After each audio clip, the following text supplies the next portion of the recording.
Working Fans Podcast. Cool. Yep. All right, here we go. Coming down 3, 2.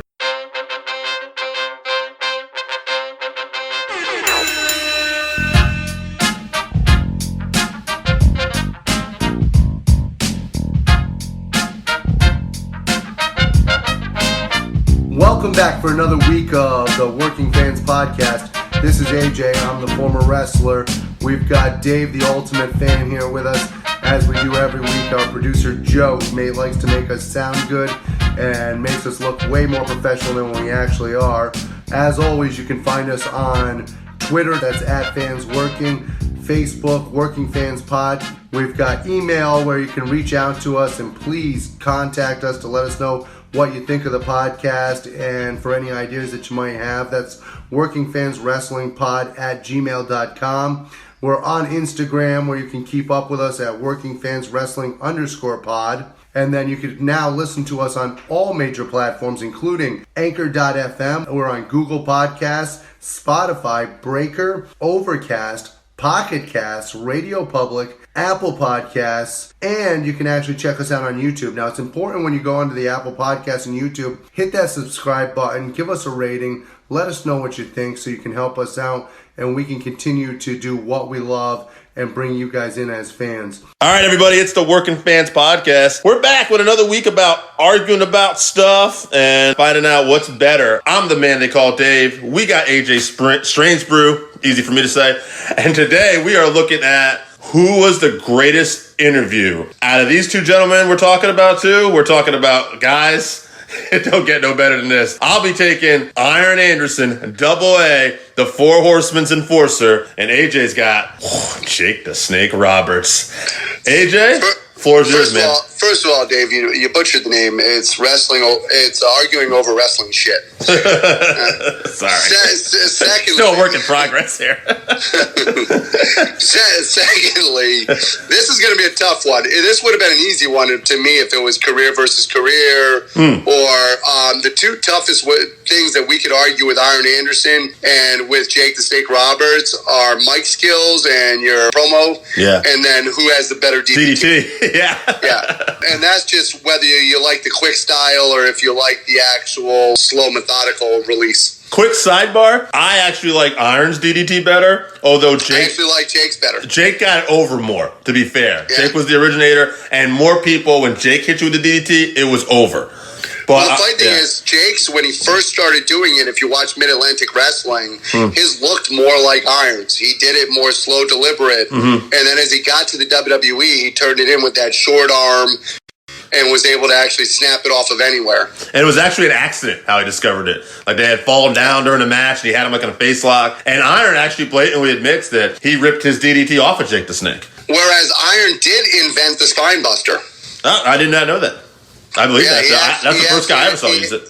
Yeah, he actually takes credit for it. You know, Iron doesn't take credit for anything. Yeah. And he takes credit. He says, I invented the spine buster. Oh, yeah. So that's pretty cool. All right, so tell me why you think Jake the Snake is the better interview. Okay, so anybody who's ever watched a promo of mine, and you can check those out on YouTube anytime you like. Cheap plug. Go ahead. Yeah, cheap plug segment filled in right there. Don't forget Working Fans Podcast, YouTube. But anybody who's ever watched one of my promos, you know this is my real personality. This is who I am. My promos are very slow, deliberate. I like to feel the emotion coming through you, and I'm not a big fan of like the Ultimate Warrior, the screaming, rah, rah, rah, rah, rah, rah, which I'm pretty sure is every promo he's ever done. One of the all-time greats. Yeah, Hall of Famer. However, when it comes to promos, to me, when I was a kid, I wasn't scared by anybody's promos. I wasn't scared by The Undertaker. I wasn't scared by Andre the Giant. I wasn't scared by Brian Adidas and his thumb. That was scary. Not many people know about that scary thumb. I was, however, terrified of Jake the Snake Roberts for two reasons. One, little known fact about AJ Strangebrew, I hate snakes. Two, he looked like he was looking into that lens, staring into your soul, and talking directly to you in that maniacal, might be a serial killer style of interview. And how about you, Dave? Man, it's a real tough one to call. I love both these guys' interviews. Before I even get into Iron, Jake had just a very menacing tone, just the way he talks. He didn't have to raise his voice, like you said. Iron was great at that. Iron was great at having those, quotes, Like, I ain't saying, we're not one to toot our own horns, but toot, Okay, first of all, without Iron Anderson's interviews and without his quotes, we wouldn't even have the Four Horsemen. Right, because he was the one who mentioned the Four Horsemen first. I'm going to take us to Scott again, like I've been doing in these segments, because our roving reporters. He's been the hardest soul of this segment so far. I don't know if he's going to keep it up, but he killed it. I'm just hoping at some point he agrees with me. You're gonna be happy today. Tough one, but I'm saying Jake the Snake. He was so captivating. It was the tone, the volume, the feel, like he was pulling you into that TV whenever he spoke.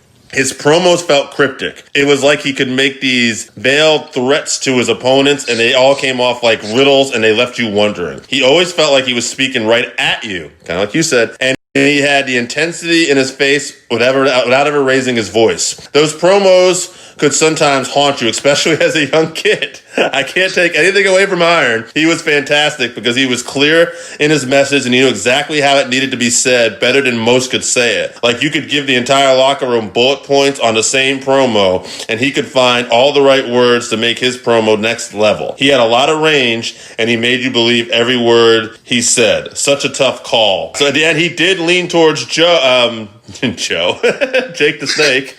I am going to get Joe's on this too. I would like to point out, for the record, I did not write that for Scott, just because it was almost exactly what I said. I had nothing to do with that. He's a free-thinking man. Joe wrote his on work, so it's a little quicker, but Joe also went with Jake the Snake. He said, while Iron is a world-class interview, Jake is another level. Even his messed-up promos are better than some guys today. Here's the thing. I'm going to break up the format a little bit before I tell you who I think actually is a better promo. I'm going to go to the votes on this one. I'm going to tell you what they're doing. All right? Because we've been having 8 people decide on this. It's a tie. It was a tie. Why would you have 8 people? Why would you not have an odd number? I didn't really, it didn't come into play until this one. But here's the thing. At the end of the day, all right, tiebreaker, I'm going to concede. I'm going to give it to Jake the Snake. This will be where I concede. It is close, folks. We are talking about, and I want to talk, Jesse brought up a good point when he messaged me. Jesse from New Hampshire. He picked Iron, but when he picked Iron, he said because of the Four Horsemen promos. All right? Yeah, I can get that. I get that, too. And I think at the end of the day, Iron's a great promo, but Jake is just... I don't know, man. It's just something about him was another level, and maybe it's because he was more of a main event guy, and Iron was always kind of, whether you like it or not, in that shadow a little bit of Ric Flair and a tag wrestler. So, well, in one of the past ones, we talked about the fact that when we were talking about Brad and Perfect, we talked about people who didn't hold titles, whose careers were still absolutely huge, and Jake Snake, like Rowdy Piper, fits into that mold. Totally does. And he was one of those people you didn't have to put a belt on. That being said, I do want to talk about one promo in particular, just to stand up for Iron for 1 second. And I know, obviously, I do believe Jake the Snake Roberts was a better all-around interview just because of the style I said. But I still, to this day, cannot watch the retirement promo. Oh, yeah. Without getting teary-eyed. Yes, and that was what both of these guys were able to do, where they were able to draw you in and make you feel emotion, whether you wanted to feel it or not, whether it was... And both of them spent most of their career as bad guys. Yeah. So most of them were able to make you feel hatred, that even though you respected their wrestling ability and wanted to cheer for them, both of them were able to get you to hate them enough to cheer against them. And both still do to this day. In AEW, Jake Roberts and Iron Anderson still cut the best promos. They have both stolen the show on different shows, and absolutely phenomenal. So, yeah, you got to give credit to these two legendary Hall of Fame performers. Yeah, and Jake, too, credit to him, too. Like, the era he was in WWF at the time was almost cartoonish, and he stood out as something different, and he stood out as something like, this is intensity. And if you don't believe it was cartoonish, he was actually on the WWE cartoon that they had there for a little while. They actually had him as a character on that show. I don't remember that for sure, but that's fine. He was definitely, he had the snake, and he was on all the toys and everything, and they tried to make him cartoonish, but this was a guy who ended up, they would never do this now, but I believe slapping Miss Elizabeth on the Tuesday night. Yeah, right. So had a cobra bite Randy Savage's arm. How good of a wrestler do you have to be to get Randy Savage to trust you to slap Elizabeth? Yeah, absolutely. Randy, on the other hand, Randy was not cool with that cobra biting him. Jake tells a story on a podcast that Randy made sure that cobra bit Jake. Randy wanted to make sure there was no venom in the cobra. Didn't trust Jake. First of all, who would be cool with a cobra biting them? Jake was not, but he did it. Jake also riled up that cobra right before it bit Randy. Has a receipt for that, by the way. If you actually look at it, she points it out. He's smacking the cobra in the face, and then he puts it on Randy's arm. Yeah. I've heard multiple interviews with Jake where he's not overly comfortable with snakes. So, yeah, he got used to him, but wow. Well, that's going to be it for this week. At the end of the day, I ended up changing my mind. We also learned that we need to get more fans voting. we need or at least an odd number. We need an odd number, yeah.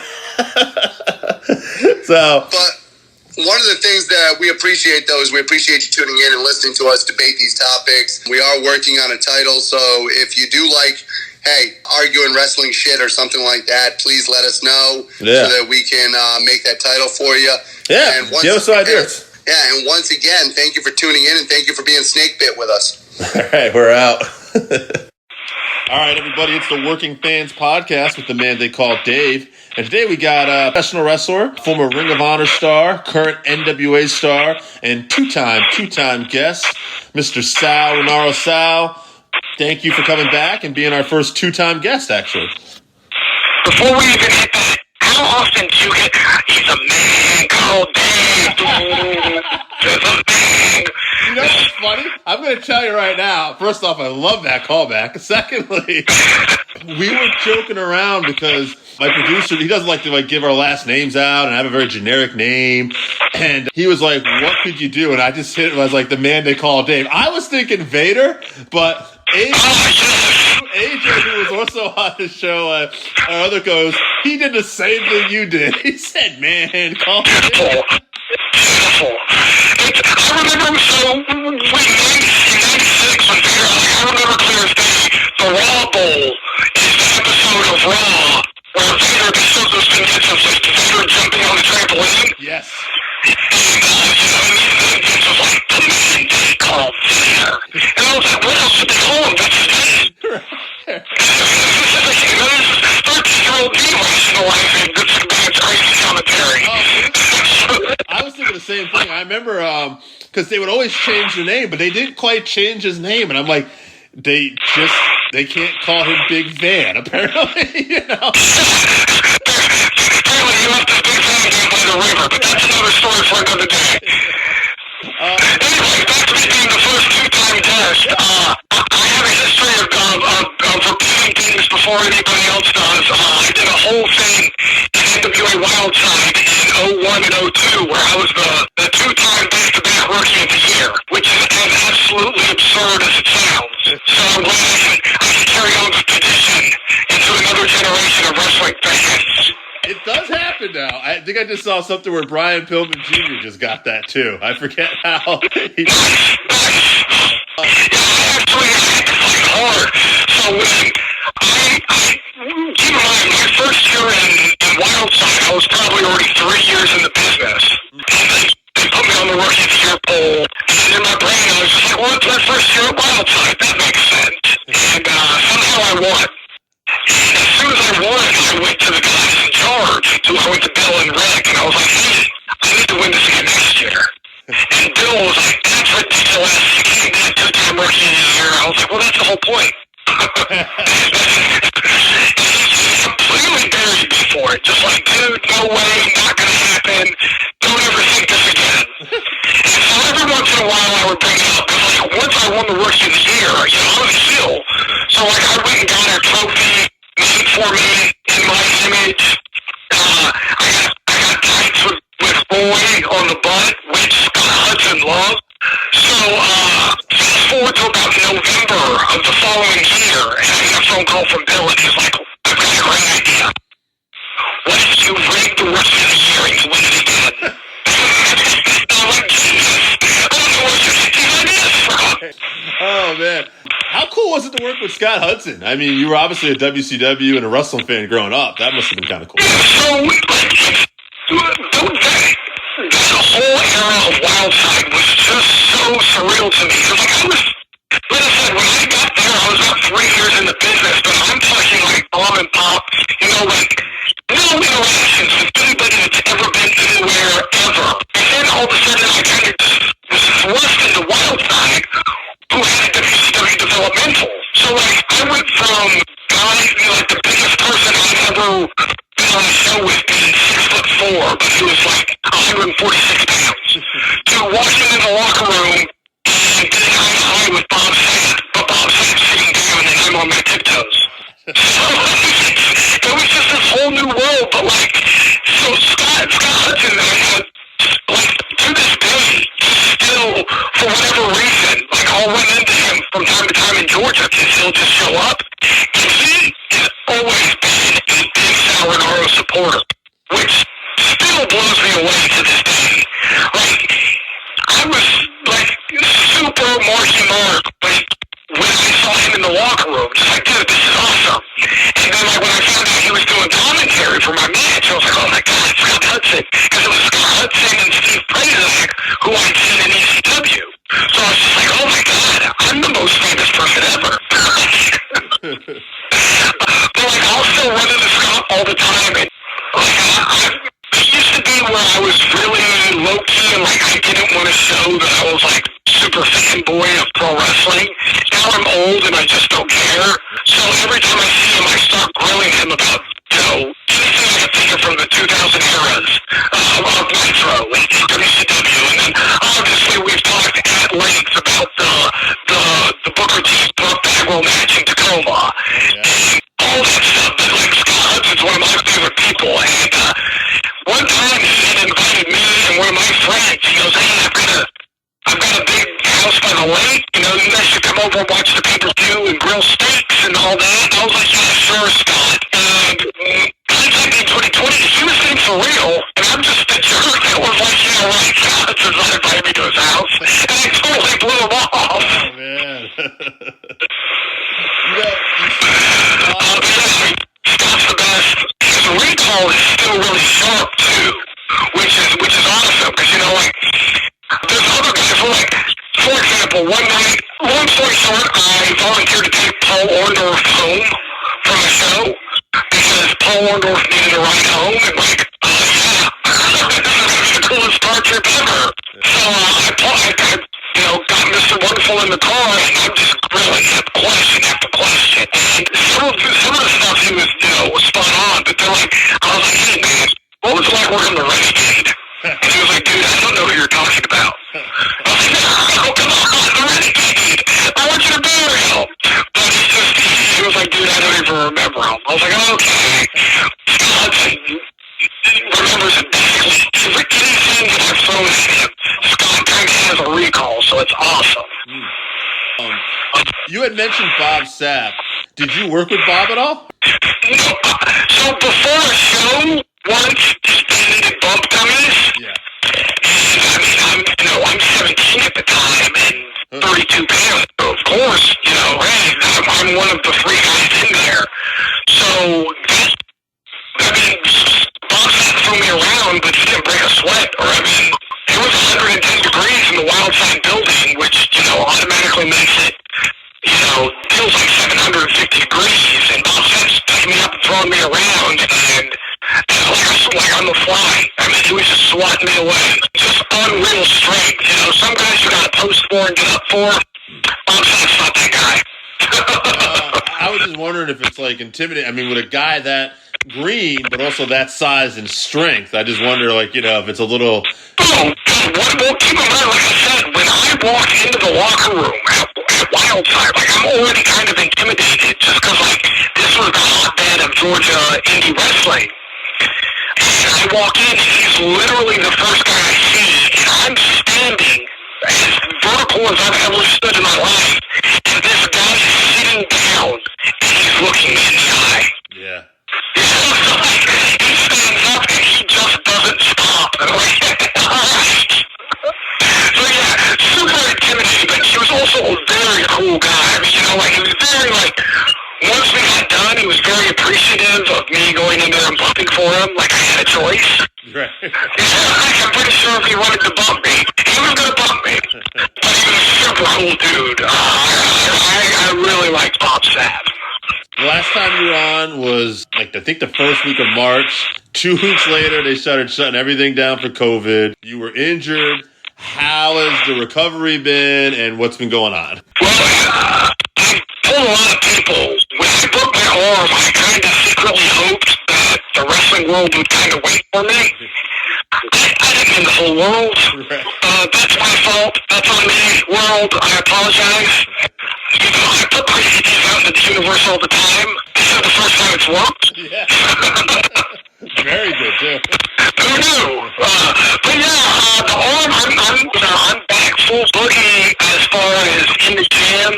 Gotten to roll around in a ring a couple times. Everything felt good. Nothing, obviously, live in front of a live crowd or anything yet. But I'm ready. I know that. I'm physically ready to go. I'm just hoping the world can catch up with us because I know, I get constantly, especially, it's awesome. Just I've been a part of really great fan bases in my life, but nothing like the NWA fan base. I'll get 5 to 10 messages a week from different people. Hey, when's NWA coming back? Really miss you guys. When's NWA coming back? If I had an answer, I swear I'd let you know. I can't wait. I know that.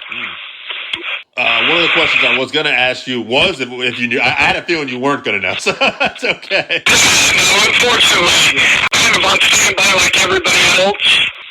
The problem with it in this one, just across the board, is everything is so unknown that, I think it'd be foolish. It would almost, it'd be foolish to announce a date, and then we get to that date, and something happens in between, and sanctions stop the show from happening. I know, top to bottom, there's not, I know Billy wants to go be back running. I know Nick Aldis wants to be back running. Trickle down the card. Everybody wants to be back running, but I get the genuine feeling that they don't want to do half a crowd. They don't want to do a quarter crowd. That audience at the GTB studio is so essential to the presentation of the show that if you take away part of that crowd, you're almost taking away the heart of the show. So as frustrating as it is for a guy like me who's, I haven't got to wrestle since January. So, there's all these guys on the indies that are been ready to wrestle since April. Get 3 months of that, I'm super ready to go. But I respect the decision that if we're going to do it, we're going to do it the right way. We're not going to endanger anybody. So, I think that's awesome. But like I said, I can't wait. If they come out tomorrow and announce, the first show Sunday, I'll be the first guy there. I'm assuming you've been watching a lot of wrestling still? Like, what's out there? Constantly. What did you think of Eddie Kingston being in AEW? How did that feel? So, I've always liked Eddie. I've known Eddie for a long time. Eddie was a part of one of my favorite, when we were doing the HDNet show for ROH. I kind of pitched an idea that I was nervous about, but it was something where I was thrown in the ring. It was all gaga. Eddie Kingston and I had 4 minutes, and I was like, can we just make this match a pin? And, Pierce was kind of like, what do you mean? Adam Pierce, who was booking at the time. And I go, what if I eat that breakfast before the bell even starts? So as soon as the ref calls for the bell, Eddie Kingston just covers me and pins me, and we have a 3-second match. I go, we'll fill up the 4 minutes of TV, but the match itself will be 3 seconds. And he was like, I love it. It's different. Right. So we did, I kind of came out, and I had my back to Eddie, and I won't sell to Eddie, and finally I bump into him, and I give him the old, I feel him behind me, and I pray to sweet baby Jesus, and I feel him behind me again, and it's all gaga. I go to shake his hand,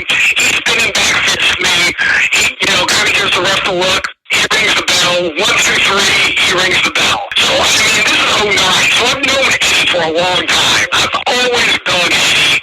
When I got to when we did the first set of NWA tapings, I was like, oh man, I can't wait to see Eddie versus Aldis. Eddie's the modern day Dusty.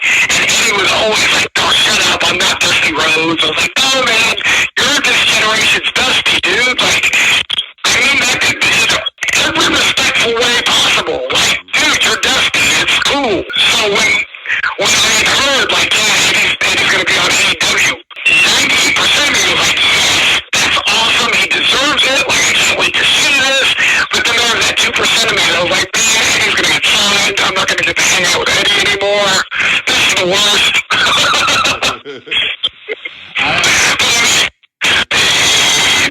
The proof is in the pudding. I mean, saying he hit a home run is an understatement.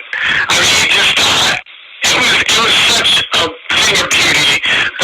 He says little things that pop me, that, like, he's so good on the microphone, and he's so genuine, but, like, it's not necessarily the heart of what he says, but it's little things like when he told Arn, you know, I put on my sweet mom, my mom's beautiful eyes. If you say one more word to me, I'll pop out your eye. I was like, man, just the fact that he was able to incorporate just his mom's beautiful eyes, like, it's stuff like that that really gets you like, man, that's brilliant. So, I'm super happy for Eddie. I'm super bummed for me. Yeah, I do want to say I actually was explaining Eddie Kingston to someone the other day as a fan, and I said his interviews remind me of a modern day Dusty and Funk kind of. And yeah. And then Kyle Davis, who's the backstage interviewer at NWA, he was in ROH with us at the same time. Almost from day one, we were like, dude, Eddie Kingston, he's the modern day Dusty. Like, just when he speaks, people listen, and it's so captivating and compelling, and it's not catchphrasy. It's not, I'm going to say that on a shirt. It's just, you feel everything he says, and it's very much like Dusty Rhodes. Like, you just feel what he says, and he relates to the people, and you want to see him win, and you want to see him in battle. And I mean, suffice to say, I think Eddie Kingston's kind of good at pro wrestling. Yeah. Now, you said Kyle. We had Kyle on the show once, and I want to ask you, how did it come about, for people who haven't seen this, it's called Kyle and Sal Lack Direction. And it's a little big, you guys, and it looks like you're kind of annoying Kyle, but it's great. Like, how did this come about? Right before they announced Carneyland, I got a phone call. They're like, hey, we're doing a show called Carneyland. And I was like, okay, well, what's the premise? Oh, we don't know yet. We're going to figure it out. Okay. So I just started putting together a bunch of different ideas in my brain. Like, well, what can I do that would separate me from the pack? Well, at the same time, I was talking to Kyle, because he's moved to Georgia, so I stay in touch with Kyle anyways, just about life. And so we were running ideas by each other, and my grand vision was, the pitch I came up with was, Kyle was my babysitter while I was on a hunt for the physical incarnation of Carneyland. So every week it would be a 2-minute segment of what he should, with that premise I can get into anything. As long as the end of the day is I'm hunting for Carneyland, he can take me to space, he can take me underwater, he can take me the past, he can take me wherever. And so I threw that pitch and I said, well, the problem is you're a character within Carneyland, so you're kind of looking for, you can't be looking for a place where we're fit. I was like, oh no. And they go, but we like the idea of you and Kyle as a buddy. In my brain, we were like Bill and Ted, but I was told Harold and Kumar. I was like, whatever, as long as we get to do this, and so we started bouncing ideas off each other, and we came up with, well, what if you are hunting for a special present for May Valentine to help her through, get through the pandemic? And I was like, that's perfect. So, I got with Kyle, and I was like, hey man,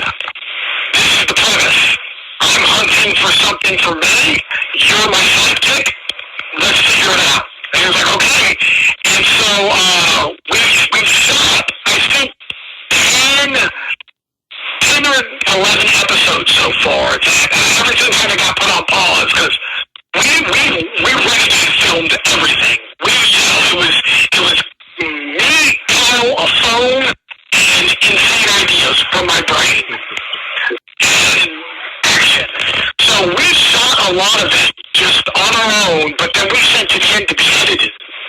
And once NWA shut down, all the stuff that we sent in kind of shut down with it. So there's still more in the can.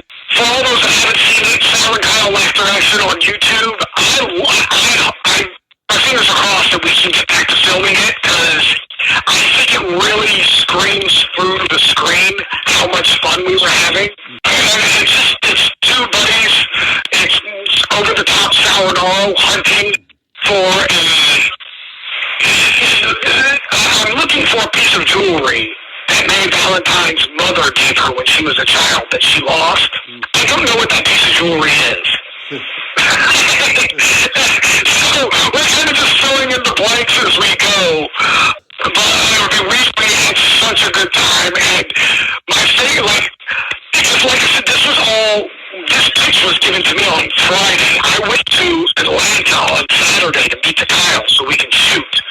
So what you see is kind of last minute improvisation. Like the binoculars I had to borrow from my ex-mother-in-law. The cowboy hat I have was the closest thing I could find to a safari hat. The locations we have, we just showed up and started filming. I had a blast shooting it, and once we get the green light, I've got some real zany ideas that are either going to hit and everybody's going to love them, or they're so over the top that people are just going to forget them, and I'll laugh at them by myself. You can tell you and Kyle definitely have a good relationship, and and that's one of those things that goes back to those ROH days too, where he was trained. I think he was part of the Erich class. And for whatever reason, I always I tried to look out for the young guys that were just breaking in. And Kyle was one of those guys, and he kind of shifted gears and went into the commentary and the backstage interview role. But Kyle and I we've just always kind of clicked and had a chemistry about us. And like I said, what you see is what you get on those videos. It's not a script, nothing scripted. It's us going down the road and him seeing a playground and going, hey, what if we do this? I'm like, oh, yeah, and what if we do this? It's and we're just kind of building off each other's ideas. But I have a blast doing it, and I'm really, fingers crossed we can get back to it. We shot a series of vignettes too when we were trying to figure out the mayor of Ponyland. Right. In reality, I think Kyle ended up posting the video. The first cut we did, I hated. It just, nothing clicked. Keep in mind, this was the same weekend that there was riots in downtown Atlanta. And I'm in a park in downtown Atlanta with huge ticket signs trying to get people toilet paper. Because in my brain, the only way somebody would vote for me for mayor is if I give them a roll of toilet paper. So we're trying to, again, we're guerrilla shooting this. We're just, anybody that would walk by, like, hey, vote Sal for mayor. And they're like, hey, you're on fire because there's a riot. And I'm like, oh, I need to put myself out. Thanks, Sal. So, going home that day, I felt defeated because I was just like, man, we just spent 8 hours shooting footage that was just garbage. It's never going to work. And Kyle sent me a message the next day. He goes, I think I got something. Give me a minute. And he sent me the video he edited together, and I was like, oh my God, this is enjoyable. I don't know how you did this. There's a part in that lack direction, I think producer Joe wanted me to ask you. If you want to know if you listen to hip-hop music, because there's a joke in there at the end, I think, about NWA, you're looking to put in. Oh, that's one of our one of the gags for the show, one of our on-running gags is, I think Ice Cube's the owner of the NWA. Because I heard, an 80s, 90s musician bought the NWA. Why wouldn't it be Ice Cube?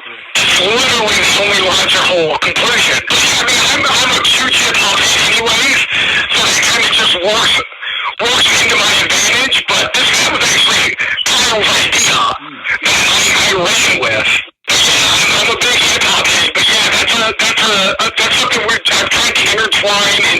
lot of the stuff we did going forward that hasn't made air yet. That I'm trying to get into the NWA to not only be a successful wrestler, but so Ice Cube will listen to my demo and sign me and, help my budding rap career. That's awesome. Now, we made a little joke about the man called Sting earlier. I got to ask you then, transition. Pro wrestling music. What are some of your favorite pro wrestling theme songs? I know you probably got some. So I'm very much all over the board. Like I said, I'm a huge hip-hop head. Like, that's what I listen to, but I'm also everywhere. I'm all over the board when it comes to my musical taste, so you'll have to bear with me on some of these. A lot of them are probably, from the golden era, like, Jack Soul Bro. Sure. I have an Akeem shirt. Even as a kid, like, I didn't connect that Akeem was a shot at Dusty. I just saw Akeem dancing to Jack Soul Bro, and it brought me so much joy. Dude, like, it literally wasn't until 02 that I realized that the 747 was named the Air Africa when he became Akeem. Right. And so when I did hit me, I was like, that's the smartest dick ever. But definitely Giant Soul Bro, All American Boys for Fabulous Rousseaus. Get out of here. I remember when the Full Metal album came out in 96, I could not wait. The epitome of cool was going down the street in my buddy's car, playing Razor Ramon's theme. You don't know cool until you got the windows down, cruising down the street.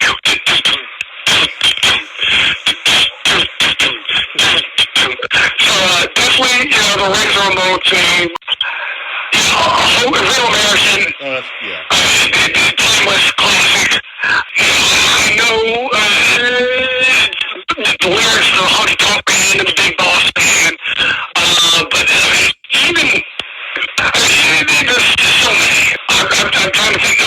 My son and I were just a couple days ago rocking out to D'Lo Brown's theme. Oh man, yeah. Yeah, because I've completely ruined a whole generation. My son, my youngest son, my oldest son was born while I was still full-time, getting after it on the road all the time. So I think he kind of has a bitterness towards wrestling. My youngest son is not that way. He is the epitome of a mini-me. So like, when it comes to pro wrestling, he's almost as sharp as I am already, which is scary. Because I'm like, hey man, maybe do some algebra. I'm very proud that you can name the main event of every WrestleMania, considering you're 9 years old and you weren't alive for most of them. I need you to study history, like real history, like the American history, for like 20 minutes. And then we'll get back into the split of Strike Force at WrestleMania, alright buddy? Like, bear with me. But, just a couple days ago, we were in that D'Lo Brown song. I forget what happened, but we were like, yeah, it's time. Sky high for everybody. Like I said, there's so many. The Mark Henry theme, not Mark Henry, I'm sorry, the Rikishi theme, the bad man, very underrated theme song. He's a bad man doing bad things. Like, I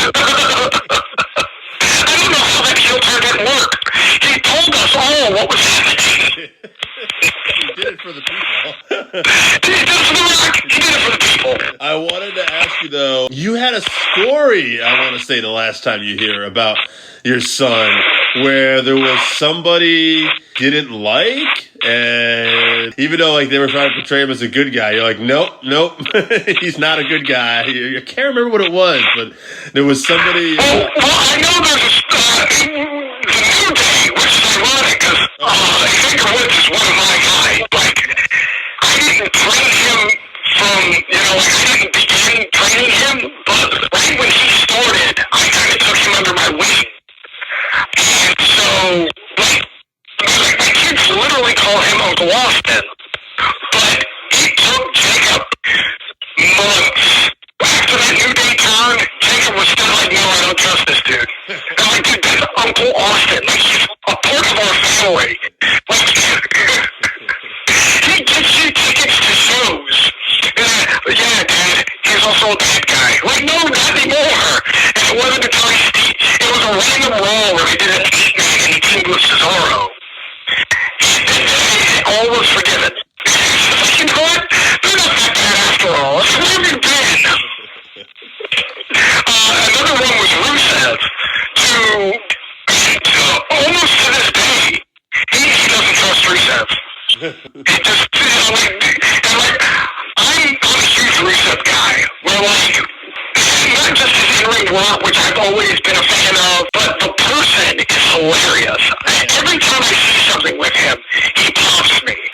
And so, like, I was a Rusev guy before the babyface turn, but once he turned babyface and was doing Rusev Day, my son was like, no way, dude. Not on my watch. Rusev Day, on the calendar. How about that? So, he's still, like, he's very stands by his convictions on feelings of guys until, you know, he lets them heal some wounds, but not all wounds. Since you brought up Rusev, you're a fan of him, I just want to ask you, assuming everything gets back to normal down here on the line, the NWA is back, we're running shows, who are some guys maybe you'd like to see in the NWA? All of them. It's funny, because as soon as all the releases hit, I texted Bill Burns. I was like, Bill, am I going to get replaced with Heath Slater? I mean, it's an upgrade, but, like, I don't want that to happen. So, I mean, there's a lot of guys that, you know, I would have said a week ago that obviously aren't there now, just because other contracts, but, like, I would have loved for a guy like a Kirk Hawkins to come in, just because I think he's got a great mind. And I'm a figure guy, too, so we can talk figures, and I can pick his brain. Luke Gallows is a good buddy of mine that, you know, I talk to once a week, so I would have loved to see him and Carl come in, especially in the tag division in NWA. I think they would have fit right in. Just, especially if we still had Eddie Kingston and Homicide. Something with the Good Brothers, Homicide and Eddie Kingston, I think would have been very cool. Obviously, I mean, if Rusev versus Aldis for the NWA title, I think would be awesome. I think that would be spectacular. I've always thought Curtis Axel is very underrated, his in-ring stuff. He's just the right outlet. I would really be interested in seeing a guy like him come in. I'm trying to think who's still out there that has already been picked up. Smarter company. They got picked up, but the FTR would have been good, obviously, I think. They would have been So, when it was official, you know, they were leaving right when Crockett Cup was happening. And Dash is another, so, like, I knew Dash and Dawson before both of them were, when they were still Stephen Walters and Casey McKnight. And they were two North Carolina, you know, indie guys. So I've known them forever, too. So, like, when Crockett Cup was on the calendar and FTR was available, I was so excited because I was like, this is the perfect fit. I mean, I couldn't imagine a better scenario. Plus, selfishly, I would love to get in there and mix it up with them again. Because it's been years. I remember, like, the first, when Stephen Walter, when, I guess his name's Cash Wheeler now, when he first started coming around, I mean, he was probably, he wasn't late teens, he was early 20s. He was a high flyer. I mean, I remember talking him into doing a 450 through an open ladder. So just watching how his whole style has evolved and changed has been awesome. And I haven't got to mix it up with him since he's changed his style. So that would be, you know, both of them. I would love to get the opportunity to get in there with either one of them. Yeah, one of them, correct me, I'm not sure which one it was, actually was helping Edge with his comeback. They had him on... Yeah, it was Dash. Was Dash, okay, yeah. Yeah.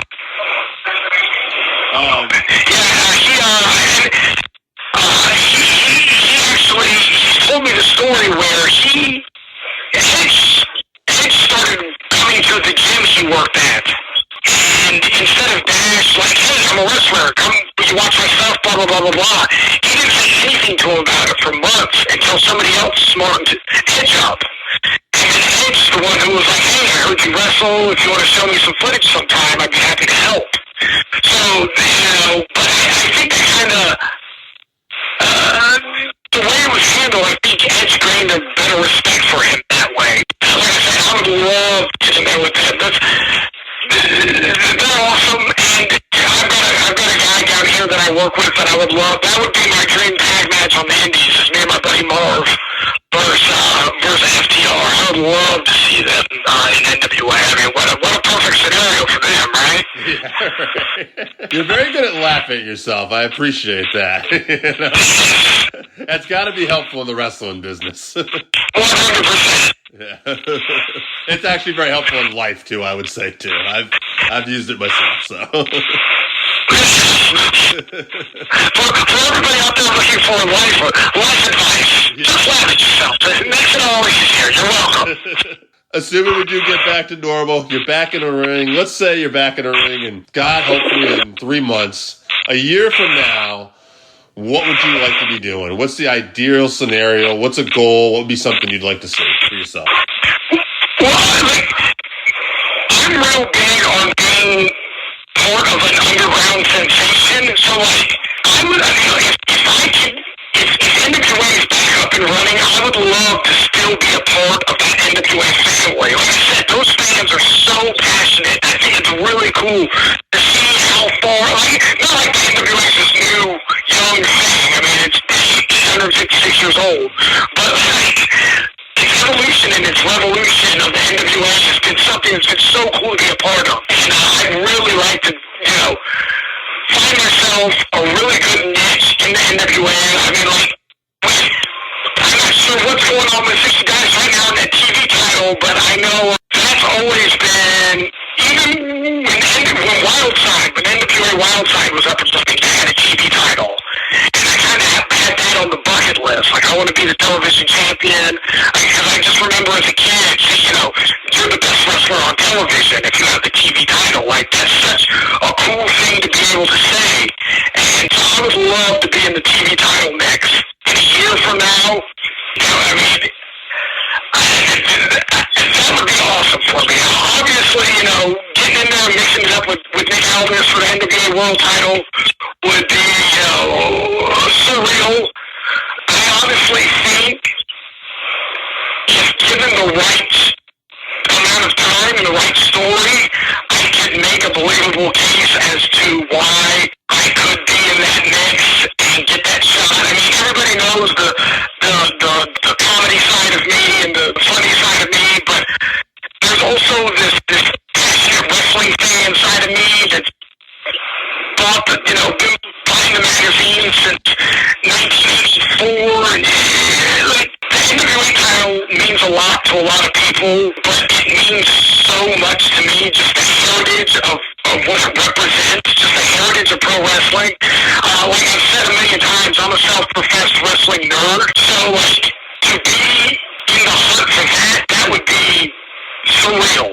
That would be awesome. So that would definitely be something on my bucket list. 100%. I hope we see the NWA back soon. I'm a huge fan of it as well. I do think you're right to a certain point. Even though it's like the oldest organization out there, it felt very new again in the time period that we're living in. So it was super cool. Yeah, no, it's got this whole new breath of life. I know they say that, wrestling's cyclical and sometimes what's old is new, but it almost feels it's such a group effort to make this thing work.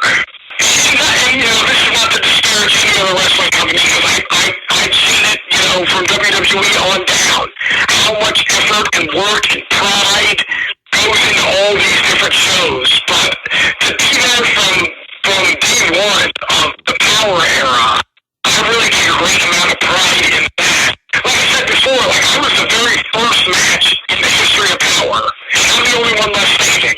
The guy I came with, that was his one time there. The Dawson brothers aren't there anymore, so I'm glad to remain a piece of history, and I kind of want to see how long I can ride that out. One other thing I have to say, you were talking about this earlier, and how real you and Kyle's relationship is, and Tim Storm comes across very real. Eddie Kingston, when he's on the show, very real, and I think Nick said it too. It's one thing the NWA really brings to the table to me is that authenticity. It just feels so genuine when you're watching the show. Yes. Well, and I'm so glad that comes across the screen because it's real. It's not like we're in the back goofing off. Like those guys that are in that locker room, and girls. I say guys as it covers both sexes. So don't yell at me for. I love all people. But everybody in that locker room genuinely doesn't want to be there. You know, they want to make this product the best they can. They want the fans to enjoy themselves. They want this NWA project to work. And I'm super glad that comes across on the television. Yeah, one thing I was saying about, like, especially with all this too, I think you would agree with this, like, when you're watching an NWA show, and I think this is I don't know if it's by design, but it just works out this way. I think it's great. Is you're watching solid wrestling, they're giving you a little bit of everything, but when all this is in that main event, especially if it's a pay-per-view, it feels like a big fight feel. It feels like a boxing title match or a UFC title, like, oh, okay, this is game time now. Absolutely. I think it's column A and column B. I definitely think it's done by design, but I also think it's a natural occurrence. Like, I don't think anybody on day one wrote down on a piece of paper, big fight feel. You can't manufacture that. No. You know, you can push Lex Luger as much as you want. At the end of the day, him versus Yokozuna just wasn't getting it done at SummerSlam. And I think we got to give all this credit for that too. It's definitely the man right there who. Absolutely, yeah. Again, so like I'm a big fan of Office. I know I'm just rare read. I like The Office, but Pam and Angela are doing a podcast, a weekly podcast where they review an episode of The Office, and they always talk about what great writing they had to work with. But you can only put so much on paper. You know, like you've got to have the person that can perform it that makes that writing stand out and work. And Aldous has done more than that. I mean, you know, like I said, you could write whatever you want about Nick Aldis out on paper, but he's the one that goes out there and does it. And he does it so well that it's almost scary. We're heading about 45 minutes now. I'm going to let you get off. Is there anything you want to promote before you go? Anything you want to let people know they can find you? Hit them with it. Sure, yeah. You can follow me on Twitter at Sal Rinauro. I'll shoot out a tweet maybe once every other day when I get bored. I have these weird insights that I'm like, I should be a pro wrestler and tweet today. Sometimes it's useful. Sometimes it's things like, I wonder how many hot dogs aren't being eaten because there's no fans at the baseballs. Yeah. I mean, you never know what you're going to get with me. You can follow me on Facebook, Sal Rinauro, on Instagram at Sal_Rinauro, and I jumped on board, ProWrestlingTees.com/Sal Rinauro. I've got the new I Have the Power t-shirt because I'm a big He-Man guy, I'm a big figure guy, so you can check that out. It's a pretty... I actually just texted Xavier Woods today because I picked up the New Day He-Man figure at Walmart. And I texted him today and I was like, hey man, I just picked up your He-Man figure. That's a real sentence. You know what? I don't think we can end this on a better note. There you go. Sal, thank you for doing this. I appreciate it. Anytime. Awesome. Thank you, Sal. Thank you so much. Awesome. Thank you, man. Have a good one. You too. Have a great night, man. Thank you. Bye. Bye.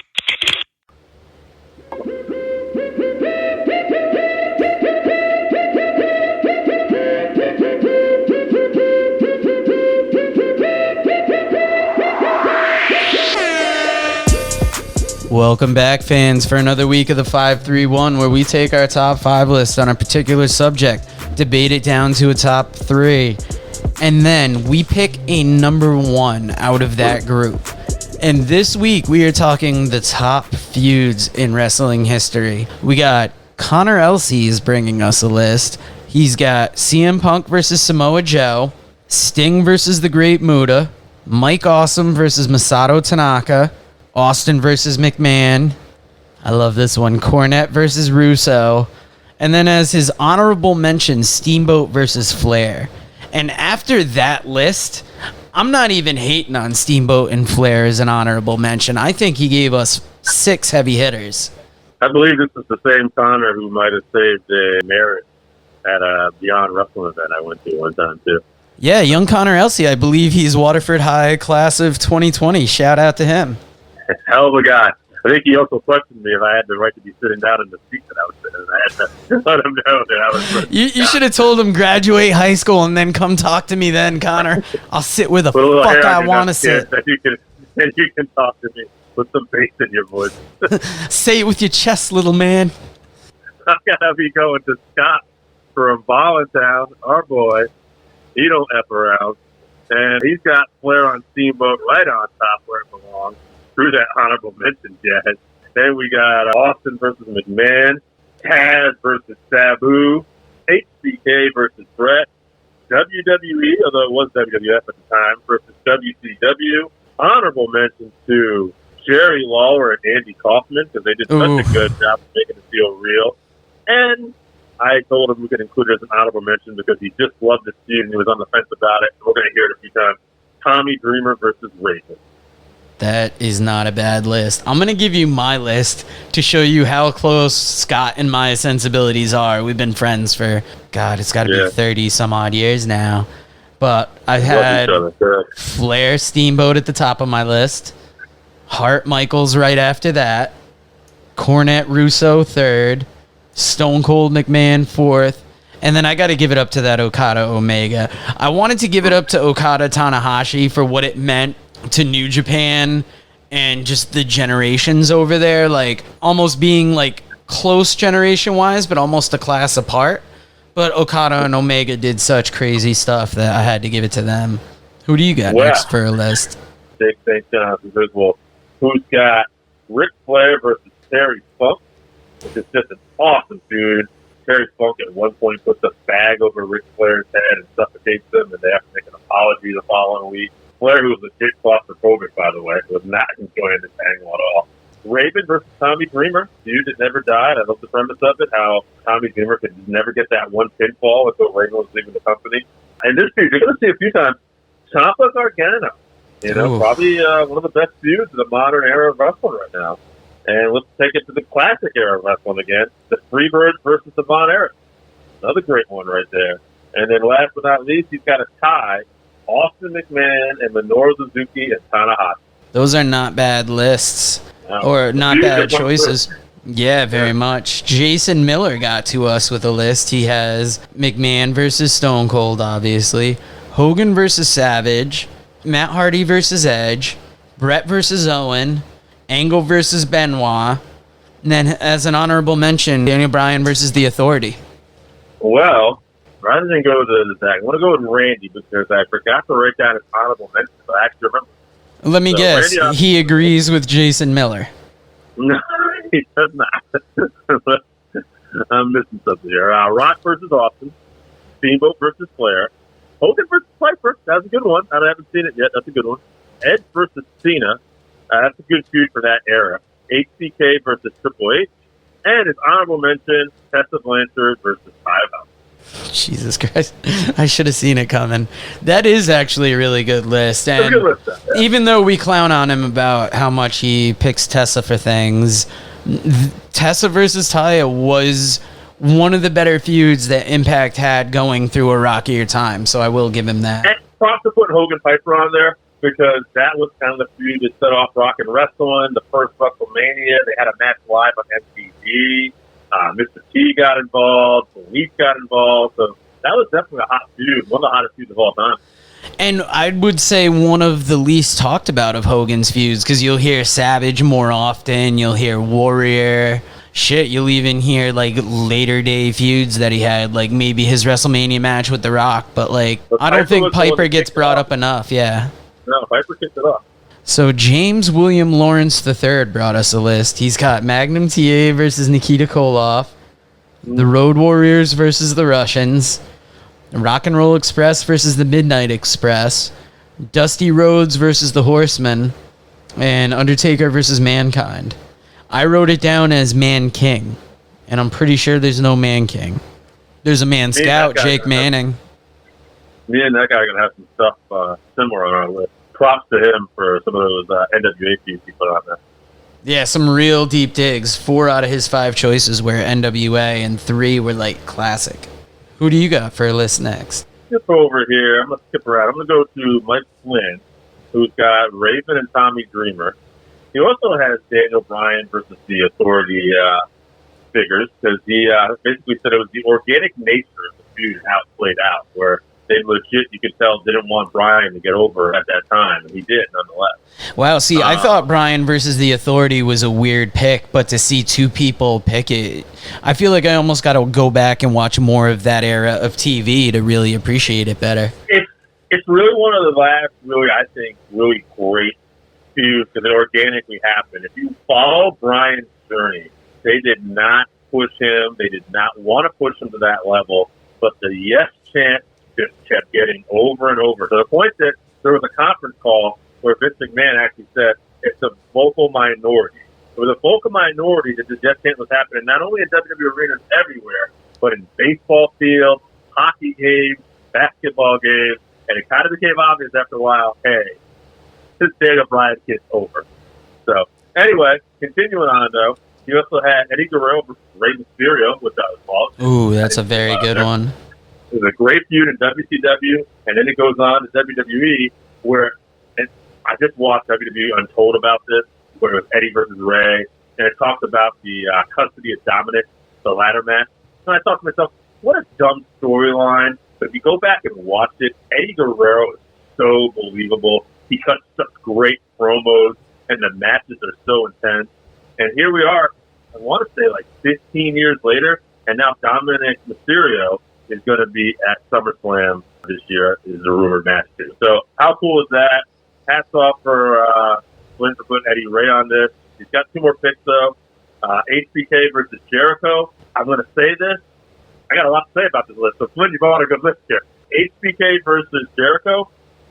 This is Jericho, in my opinion. Go back and watch it. Best heel work ever. He's not going to get liked. He is mean. He legit punches Shawn Michaels' wife in the face, folks. All right? Go back and watch it. He has to apologize to HBK and claim it was an accident. We're pretty sure he fucking gave his wife a shot. He tells a story when Jericho was playing this heel that there was a kid and a father that were in an elevator, and they wanted his autograph. And Jericho said, I wanted to give it to him. I could relate to him, but I was committed more in my life to being this heel than ever, that I would not make eye contact or even look at this kid or this man. And in the meantime, this guy is bitching me out going, you're a scumbag, Jericho. How can you not sign my kid's autograph? And Chris refused to look at him and walked out. So that's commitment to a heel. Final list, though, on the list, Rock versus Triple H and the IC title feud specifically, because they were on the cusp of greatness and they were still firing off, and we knew they were going to do something special. Anyway, that's the Flynn list. I said a lot during that, but that fired me up. Very happy with that list. That is a solid list, and imagine if Dominic turns heel at some point and takes Eddie's last name and somehow works that into the storyline. That would be wild. You gotta give me goosebumps, motherfucker. We got Tim Hartford brought us a list, and he has... Whoa, Tim Hartford? Tim Hartford, you know him. I do know Tim Hartford. Wow. Do you really? I do. There's actually a picture of him where we used to work. He's got the chicken wing put on him by Bob Backlund. So, yeah, actually, I went to a Survivor Series with Tim or two. So, yeah, I'm very familiar. Oh, shit. So me and him got something in common. We both been put in the chicken wing by Backlund. He brought a list. Right. He's got Michaels versus Hart, Triple H versus Foley, Hardys versus Dudleys versus Edge and Christian, Brett versus Mr. Perfect, and then he's got Kai and Ty versus Val Venus to round out his list.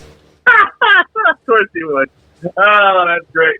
Yes, that is the famous choppy PT angle, which thanks to some cold weather and a little shrinkage, now the Big Foul boat team managed to survive that. Thank God. Look it up. So who do you have next for a list? Let's go Zach St. John, and that's the last person on my list other than mine. Zach St. John. We got Austin versus McMahon, Steamboat versus Flair, Gargano and Ciampa again, Hart versus HBK, and Raven versus Dreamer. Once again, him and his brother and Flynn have some similarities on some of this list. Well, basically, Flynn had Raven Dreamers, but yeah, these guys took a lot. Now we got a list from Charlie Pinkham next, who had Stone Cold versus The Rock. Stone Cold versus Vince. Papa Shango versus The Ultimate Warrior. Oh, God. Sting versus the NWO. And Hogan versus Macho Man. Not a bad list. Damn you, Papa Shango. Chris Zauha, always going to be Zoucha. You know it, bud.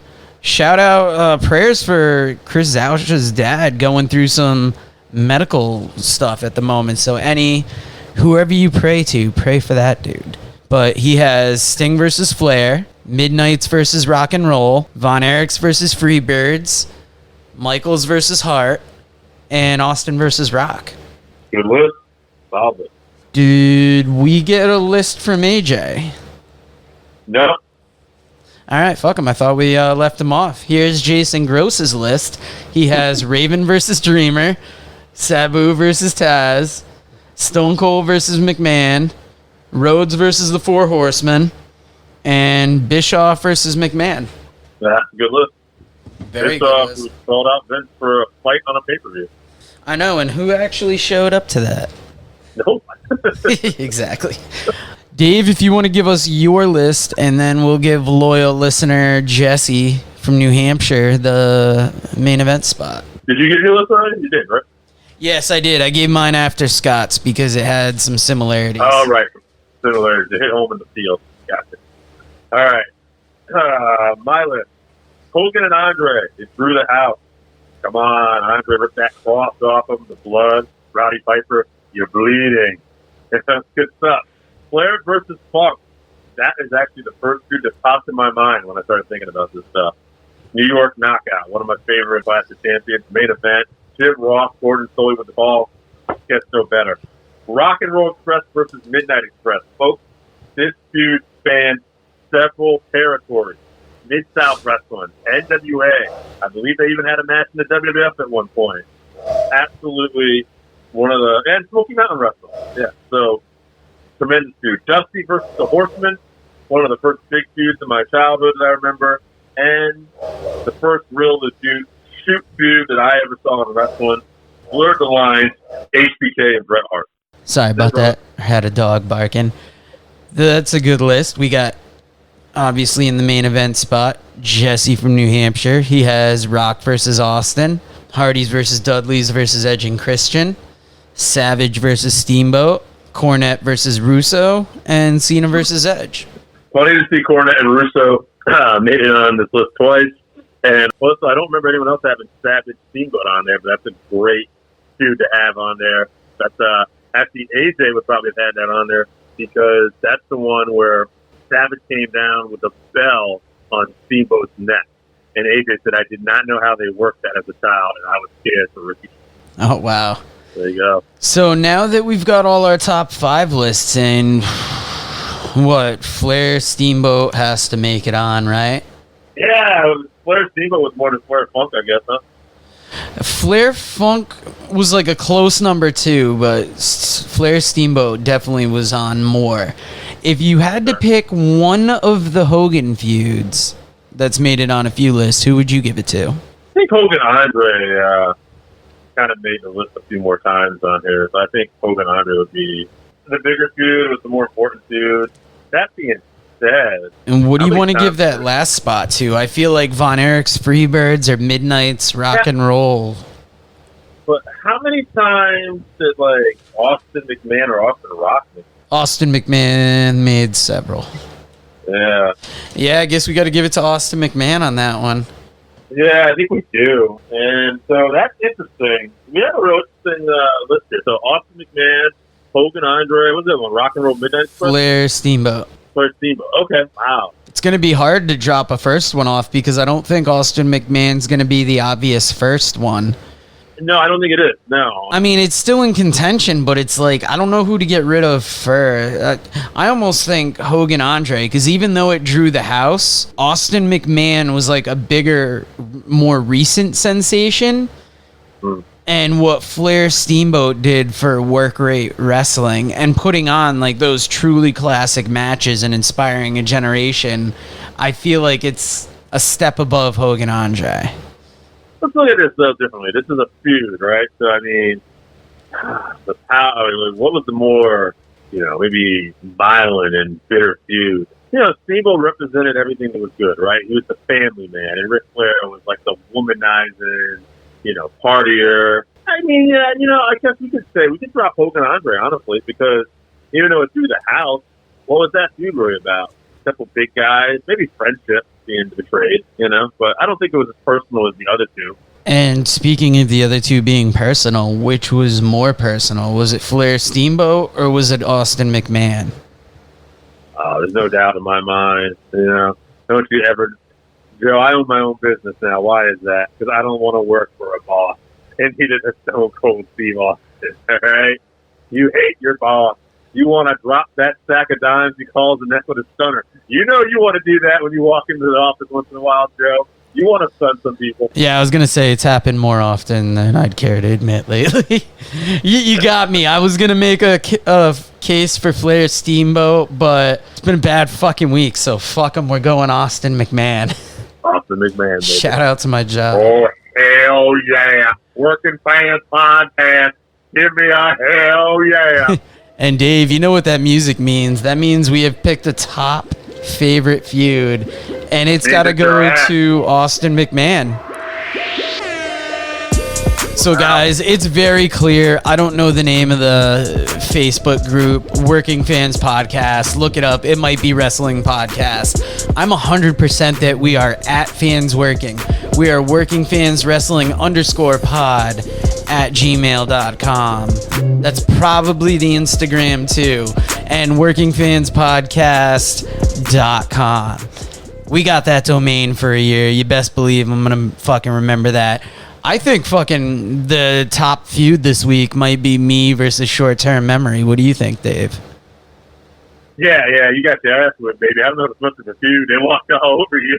They hit a jobber out of you. Yeah, they stomped a mud hole in my ass and walked it dry on my fucking floor. You dry. Dry shit. All right, guys. We'll end it there, and we'll see you next week. Thank you, and have a good one. All right, so that wraps us up for this week. Thank you again for listening to the Working Fans Podcast. So as always, you can find us on Twitter at FansWorking. Our Facebook page is Working Fans Wrestling Pod. We have email where you can reach out to us and let us know what you think also. That's workingfanswrestlingpod at gmail.com. Follow us on Instagram, Working Fans Wrestling _pod. And then as always, please continue to listen to us on Anchor.fm, Google Podcasts, Spotify, Breaker, Overcast, Pocket Cast, Radio Public, all your major platforms. If you're following us on Apple Podcasts, which we are also on now, and YouTube, please make sure you subscribe and give us a 5-star rating. It helps us bring you these podcasts where we get to talk to you and talk with you every week. All right, everybody, it's the Working Fans Podcast. It's your fan, Dave. Here today, I got a couple good ones on. They are third-generation wrestlers. They are the grandsons of the legendary Fritz VonErich and the sons of the legendary Kevin VonErich. They are also the MLW World Tag Team Champions, Ross and Marshall VonErich. Guys, how you doing? Oh, good. What an intro, man. I'm pumped now. Thank you so much. Yeah, man, I appreciate it. Yeah, we're happy to be on the show. Awesome, man. Awesome. So I want to start off in the beginning. When you guys were growing up, how long before you knew, what a big deal your family was in Texas? And, going in school, too, was there ever any, jealousy from other people? Or was everybody good to you? How was that growing up, being a VonErich? Some of my earliest memories, this is Ross, by the way, some of my earliest memories of going to the shows with my dad, I'd be with my mom in the stands or whatever, behind the, in the back. And then I just, I remember leaving shows and then fans, crowding the cars, we'd leave. But it was just normal, I never had anything to really compare it to. And then I went to the same school as my Uncle Kerry, my dad, my uncle, all my uncles. And I had the same, third grade teacher, so small town kind of thing. And, and it kind of goes both ways, everybody knows, the name Atchison, there's, affiliated with VonErich.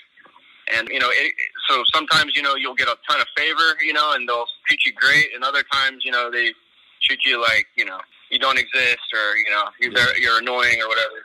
Yeah, there's definitely pros and cons. Sometimes that if the teachers, it kind of trained us as adults to try to come off as non-intimidating as possible, because, sometimes if people thought we were going to be entitled or snobby when they first met us, because we're both pretty quiet, and so sometimes I can come off as snobby, and so we would try our best not to, but yeah, the good old yes ma'am, no, and yes ma'am, no ma'am, yes sir, no sir, that goes a long way. Kill them with kindness. Yeah. Yeah, exactly. You guys broke in. I saw that you trained with your dad, obviously, but you also trained with Harley Race. Is that a fact? That's right. 2012 is when everything started for us. Harley Race had a wrestling academy, and we were both playing football. Wrestling was always a dream of ours, especially younger, because of course we just wanted to be like our dad. Our dad is just a great father, a great role model. And yeah, we grew up watching, the old world class tapes and stuff, and we'd be wrestling each other the whole time we were watching, jumping all over the bed. It didn't matter where we were. We'd be Walmart, Home Depot, we're wrestling in line, and so it was just kind of what we were so used to. And then to actually have the opportunity to go and go to a school and really see what we're made of, and compare yourself to other guys that have been doing this a long time. It was really, really awesome. So we went to the Harley Race camp, and that's when we got invited to Pro Wrestling Noah. It was two scouts were there, and they brought us to Pro Wrestling Noah, or invited us after. And so we didn't really know what we were in for, but I think now Pro Wrestling Noah is one of the best things we could have done for our career. My dad, it was his way of, putting us in the fire, and, we definitely didn't have anything handed to us over there. It was, we started off our first 3 months with just bumps, and it was all about learning to respect the business, and it just gave us a whole new perspective of wrestling, and it was great for us.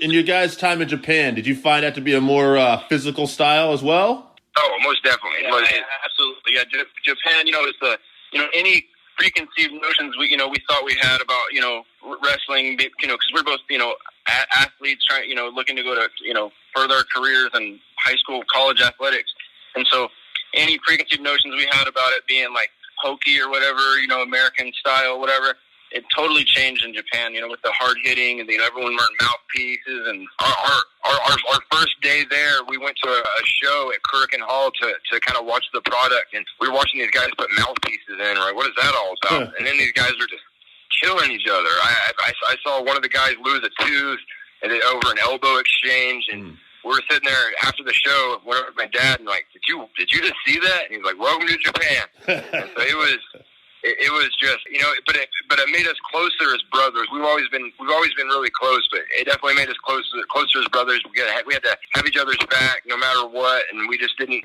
In Japan, you got to earn everything, and it's just because you're named, they'll be harder on you if you're third generation, because they don't want to take the easy route, and so it's all about respect over there, and I think, out of respect, they were harder on us, and it really helped us. Looking back, I'm thankful for, Segura, all the guys that were, rough and tough with us, so, now we look back and we're grateful for it, and we feel like we grew a lot from it. Yeah. A question specifically from Marshall.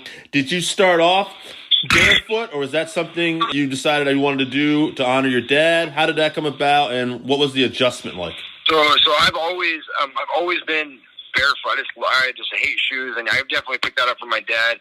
And it's less weird living in Hawaii, but going into not getting looked down upon for having dirty feet, because I'm always never wearing shoes. But when we went to the Harley Race Academy, my dad was trying to make me buy some wrestling shoes, and I just hated them so much. I was getting blisters, and I was trying to break them in a couple of days before we went. And I got to the school. They said, train in whatever you're gonna wrestle in, and I told them I wanted to be barefoot, and that was the best decision for me, because also I like to travel light, and so I can just throw my trunks in my back pocket, and I'm ready. I can take my trade wherever I go.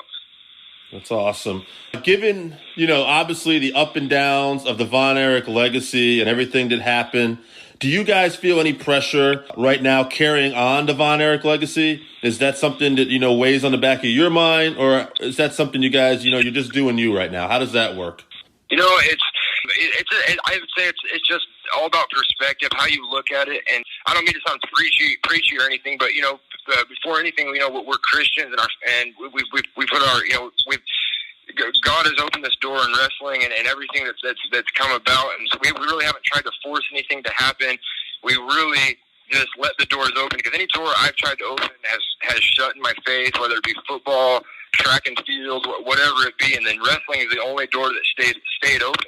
And that was a dream of mine when I was a kid, but I kind of let it go because I didn't know, that's a big dream. And I don't know, it was just weird how the wrestling door stayed open. But yeah, at first, being young, I could definitely see just how the wrestling fans looked at my dad in Texas, Israel, and like all these places, how they had such a respect for him, and seeing what my grandfather and my uncles did.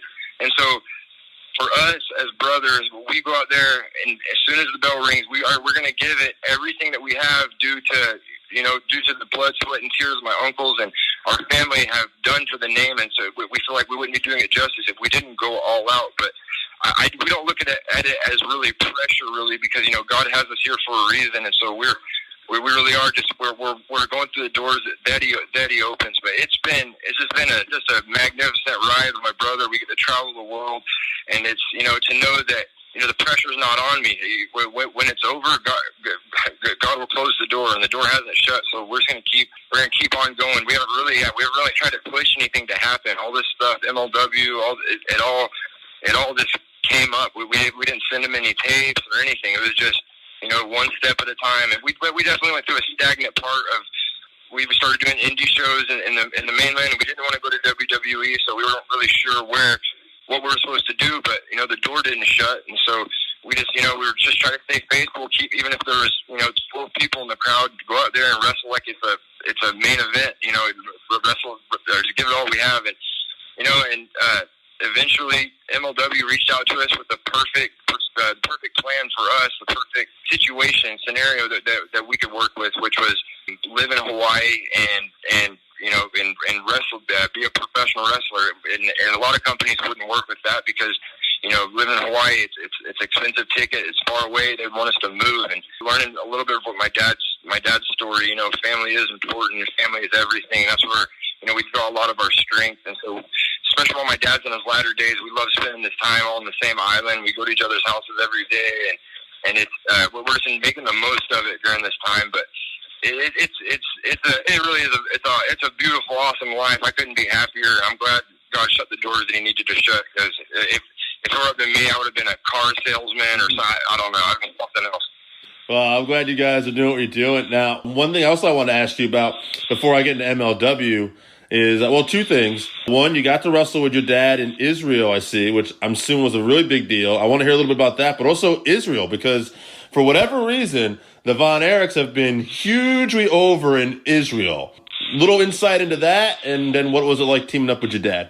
Yeah, so in the 80s, Israel had one TV station that would play, and World Class was on it, every day it would come on like right at it was like their Shabbat every Saturday at 7:00 is like when they were allowed to like watch TV and relax again or whatever and stuff, and they had that one channel. So I think it's the only time in history, this is what I heard from some Israelis over there, the only time in history that anything has ever had 100% ratings, and so wow. It was like it was a part of so many people's lives growing up, a part of after Shabbat we watched the VonErich, it's just like it was like almost tradition, it was for that for that little period of time, and those people carried it with them, and so now here we are today, and we still have a great relationship, and my dad and all of us were lucky enough to get and somebody came up with the idea to one more match for my dad in Israel, and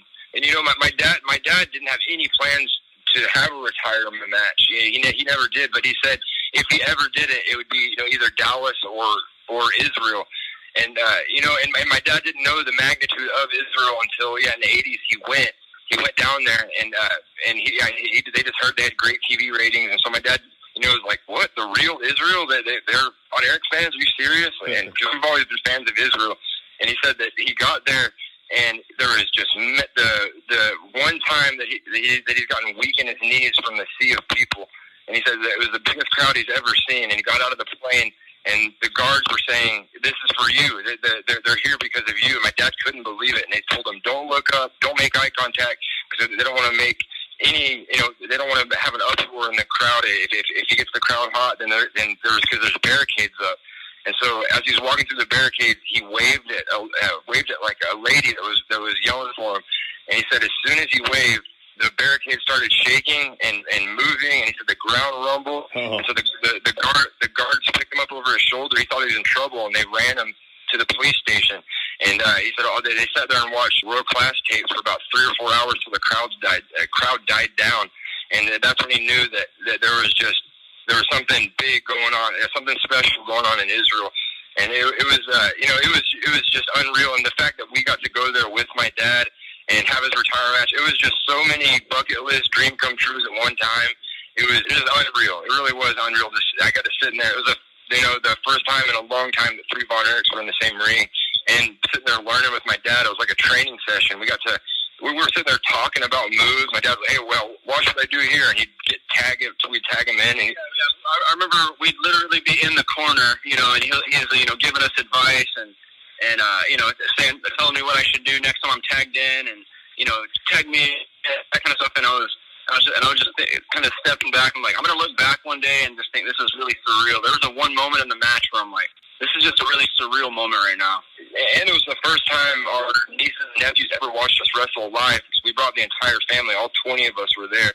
And so our nieces and nephews, my brother-in-laws, my sisters, everybody was there to see it. And it was just, it was like time stood still. I look over to the left, and my family's in the front row, and I look to my right, and my dad sitting on the apron with me. It was just I couldn't describe it. But there was definitely a lot of speed bumps in the road. My dad had the flu the day of the show. We all had a stomach virus on the plane. It was definitely a test, but I don't know, as soon as that bell rang, my dad, like I was saying, he's a good role model. He like nipped up. He's like, all right, boys, let's go. And that stranglehold came on, and the place roared. It was just so cool. That's awesome. I'm glad I asked you guys that. That's a great story, too, with your dad in Israel, too. Wow. Thank you. So, I saw the Dark Side of the Ring documentary last year, and, the ending with you guys all hanging out with your dad, I remember thinking personally, I was like, I really love to see these kids get a shot in wrestling. And then I saw MLW, because I've been following them for a while, announced that you would be coming. And I was like, all right. But, man, to me as a fan that watches that product, I don't think they could handle you guys any better. What has it been like working from MLW, and who are some of the people helping you out behind the scenes? We always knew that the perfect thing we would know it was the perfect thing when we're able to stay here in Hawaii, with our family and stuff, and have a promotion, work with us and, fly us out and do all that kind of stuff. And MLW was, we got offers, to move and, work with other, pretty big companies, and we feel like this MLW came in at just like the perfect time. Court Bauer, that guy, he's one of my favorite guys to work for. He came in, he saw something in us that we didn't really see in ourselves yet. We were just going through the doors that opened, and Court, he said that, he said that he believed in us, and then when he brought us in, I don't know, it was like he knew what was going to happen before it happened. He'd see the future or something. That's what it felt like, because he was telling us how big it was going to be, and he was right. It was just getting bigger and bigger, and it was just him bringing in at that timing right after the Vice thing. He was talking to us before the Vice thing aired and before we even talked to Vice, and so it was just perfect timing, because we finally came up with an agreement of staying in Hawaii and working with them, and then the Vice thing came out right before our debut, and so that timing of that was just unreal. But we really could not be happier with the promotion we're at, and the guys in the locker room. We got like a brotherhood in the locker room. These guys, everybody really does love each other. It really is like a family. I'm sure everybody's pulling for each other. Everybody wants MLW to look good and do well. And there's guys like low key. We've been getting advice from him for years in Japan. We used to sit down with him, have coffee with him, and just pick his brain, because he's one of our favorite wrestlers when we started going to Japan. And it was just cool to see an American fight with the same ruthless mentality as the Japanese. And you see a lot of the Americans kind of lighten up on the Japanese, and low key would just give it to them, and that's what we respected, and that's what we wanted to do. And so to be able to be be in the locker room with Low Key again was just like unreal for us. And we've made good brotherhoods with a lot of the guys. Harry Smith, Brian Tillman Jr. is one of our good buddies now.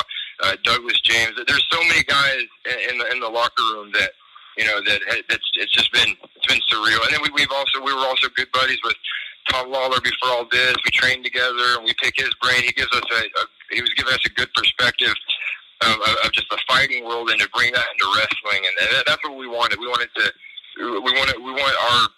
our style to be just unusual and like a bar fight really. That's what we're going for. And these guys are just awesome to pick their brains and work with. Yeah, I mean, one of the things I like, too, is the music they have you come out to. It's very reminiscent of Stranglehold. And yeah, we love that. Yeah, we're stoked for that.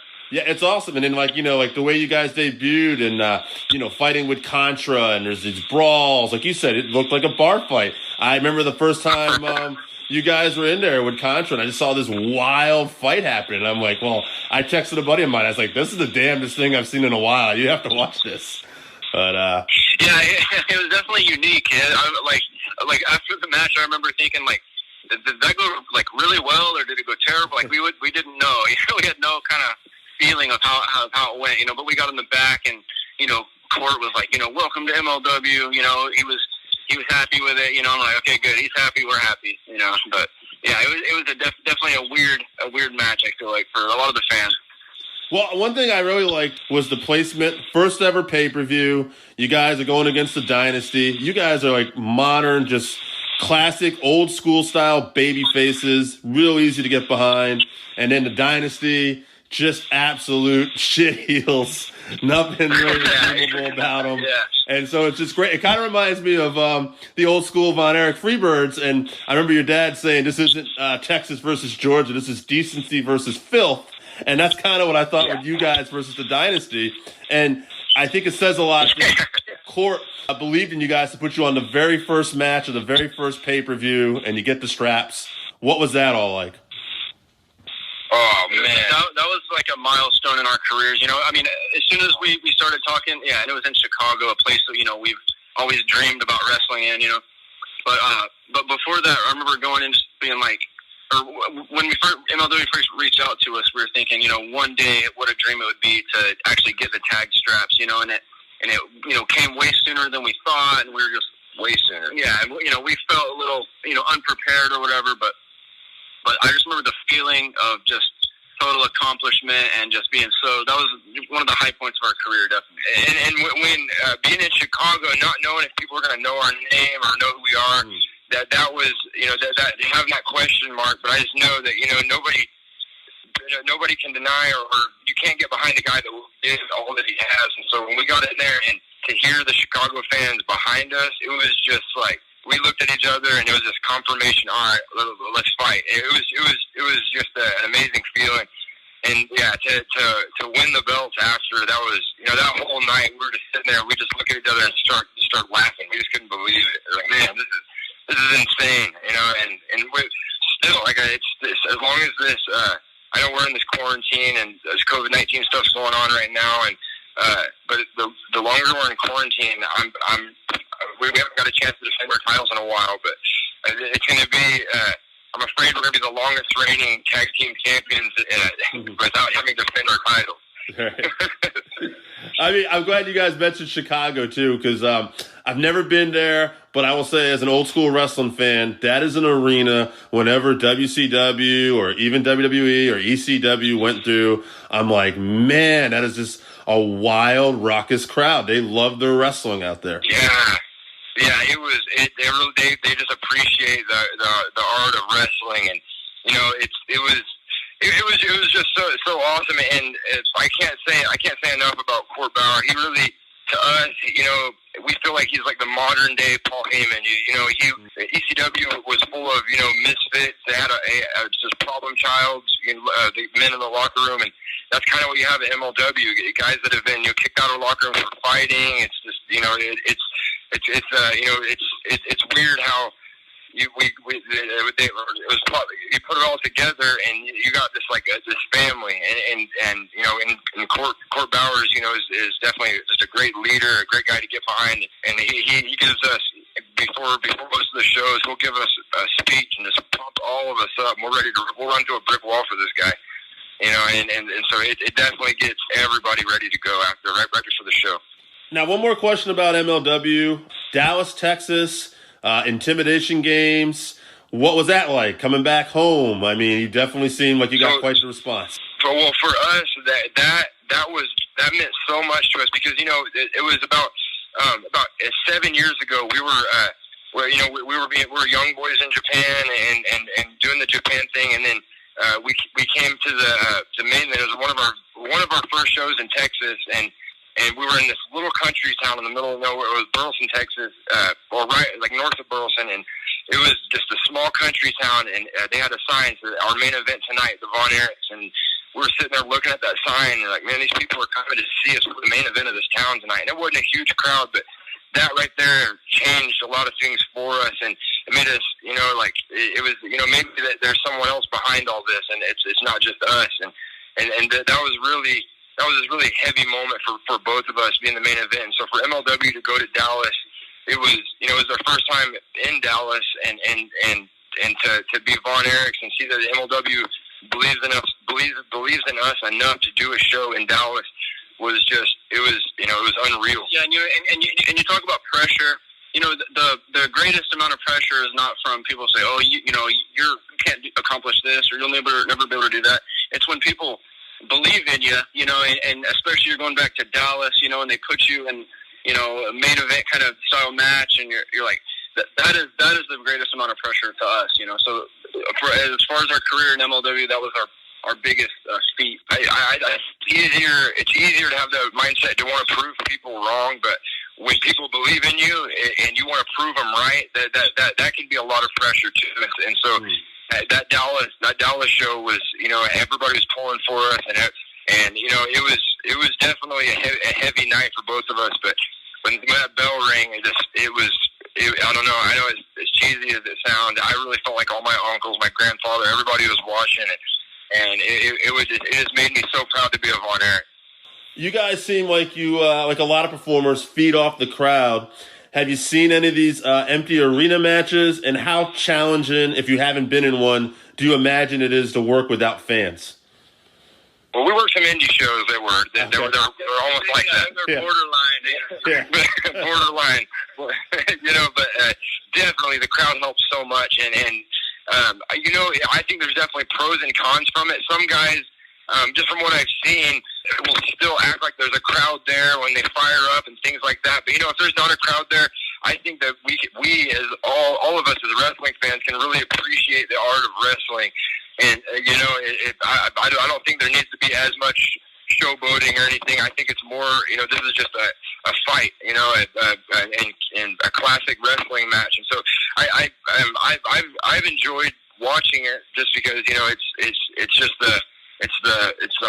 it's unique, it's different. It's just the classic art of wrestling. But the crowd, it definitely has a major factor in it I'd say for everybody, because it's you know, if you have a new move you want to try or something, or you just take that chance and you scream and give a lariat and the crowd's behind you, it really is. It makes you want to do more and you know, want to give the people more. And I definitely I couldn't appreciate the fans, MLW, and just our fans at VE Nation that the support they give us. It really is. It's just having people believe in you. It makes you want to prove them right. Everybody. What are you guys up to right now during this quarantine? Anything going on? Are you working on anything, or? So we've been farming. We've been on the VonErich Ranch. It's about 37 acres, and we're all spread out. It's like a compound, and so we get to be in quarantine all together. So that's been kind of nice, and we got a waterfall that we go to as a family. We'll jump in and spend time together, and it's definitely been, you know, my nieces and nephews are growing up, and they've been going to school, and so it's kind of like time standing still for a little bit. I get to rekindle relationships with my nephews and nieces. I just had a son, and I'm getting to spend all this time with them. So I really am nothing but grateful, and it it's been one of the best things that's happened for our family. But my heart goes out to everybody that's lost family members and that are taking this hard. And it's definitely not. It's definitely it definitely is a serious matter. But as far as the quarantine goes, we're trying to make the most of it, and but we do miss wrestling. I can't wait to get back in that ring. It's all I think about, all I dream about. Absolutely, man. And I mean, I can relate, like we got it pretty rough over here, but I'm in a pretty good area, but I'm still working. Business is good and podcast is going great. So, I mean, you can take some negatives and you can turn them into positives. Yeah. Sometimes, See, that's all. And it's rare to talk to a guy like you that has a good perspective. That really is. That's refreshing for us to hear. That's so key. That is key. And if you're happy, you're not working a day in your life. And that's really how it is. I mean, we wasted a lot of our career dreading and being nervous and scared before matches, not being able to eat the night before, and wasting those days that we could have sat there and enjoyed it. And so now we, for the past couple of years, we really have just take it moment by moment, hold each other accountable about staying positive and being grateful that this is a door God opened, not us. And so we really are. We try to just constantly keep each other up and encourage. And we have meet and greets that these people paid to come see us. They drove 4 or 5, flew 5 hours to come see us sometimes. And so we had a match in Israel. People flew from Ireland. Someone from Texas came. It was just like it was unreal. The globe. People traveled the globe to come see us, and it's just one big blessing. This whole thing for us. It's been just nothing but fun. I'm sure it can be very overwhelming at times too, I imagine. Yeah, man, it can. Sometimes you just gotta sit back and just look at all this, and it's because we're human, so we're day by day, and circumstances can shake us and be scary and stuff. But if you look at your life like a big highlight video, you see all the good, and I really am happy. My dad definitely had a nuts life, and losing his brothers. And I only have one, but the one brother that I have, we're extremely close. We know the other one's gonna say before we say it. We know, and my dad had that with five other men. 5 other men were just like him. Now my dad, he kind of sticks out. He's different, but he had 5 other guys that were just like him. And to lose that, it must have been a really heavy burden to bear. And so being able to wrestle and come home and have these road stories, and my dad relate, it's like he has his brothers back. And so we've gotten even closer as a family through all of this, and it's especially Japan, coming back from Japan. And my dad, he said that we left as boys and we came back as men, and it really was like that. We were like brother lions. It was just us versus the world. That's what it felt like when we were in Japan. Because everybody wanted to test you. Everybody wanted to see what you're made of, and so we just had to fight our way out. But man, we would do it all over again. Morifuji, Morishima, Ogawa-san, Kobashi-san, all these men sat there, and Goshizaki, Kitaro, Aoki, all these guys, they taught us so much, and they taught us the hard way, and now I'm nothing but grateful. Before we wrap up, are there any goals you want to get out there for 2020, and anything you want to promote? So we have Twitter. We both have a Twitter. I'm Marshall VonErich on Twitter, and then Ross VonErich on Twitter, and we share an Instagram, Ram VonErich, and that's Ross and Marshall. That's what it stands for. But as far as the goals go, we're just continuing to just go through the doors that open. I know I keep saying that, but that's really what taking it by moment, taking life lightly. But I don't know. I still want to be an astronaut. I don't think that's going to happen anytime soon, but that's definitely a goal. Wow, man, I love to hear that. That's awesome. Outside the box. Yeah. Awesome, guys. Thank you so much. This was a real treat for me. I do this with 2 other buddies. We're all kind of we're quarantined now a little bit, so we're sending stuff in, and they are definitely jealous that I got this interview. So, man, we really do appreciate it, and it really was refreshing to hear your perspective on this. Just being positive during this time. It's scary for a lot of people, but to have a joyful conversation in a time like this is refreshing.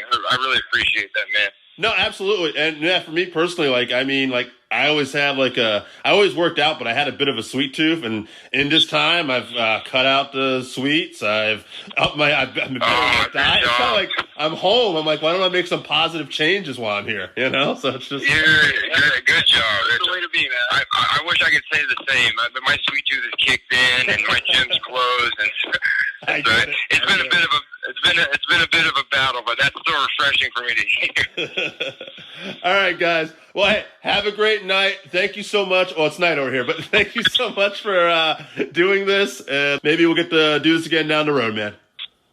Hey, brother. Man, it was great talking to you. Appreciate you, bro. God bless. God bless. Have a good night.